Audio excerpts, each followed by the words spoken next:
Hello दोस्तों, नमस्ते, प्रणाम। मैं आप लोगों की खुशबू खुशबू यादव आधी गीत के चैनल पे सभी का स्वागत है।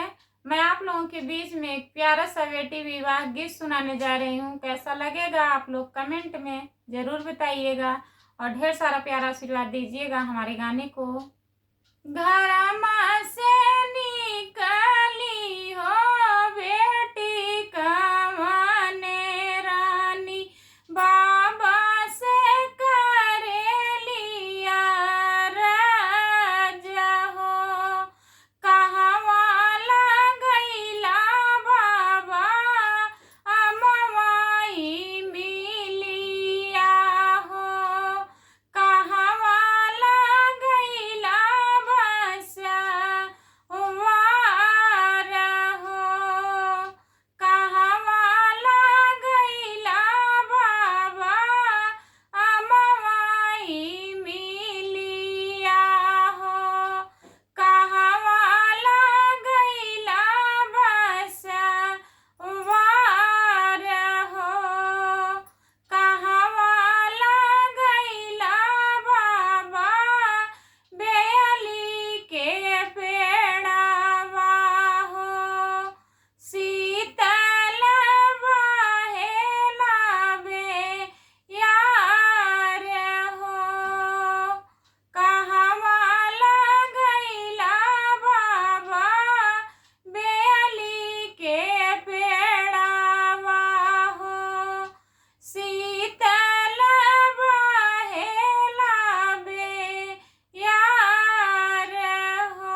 बाय बाय दोस्तों, फिर मिलेंगे अगले वीडियो में।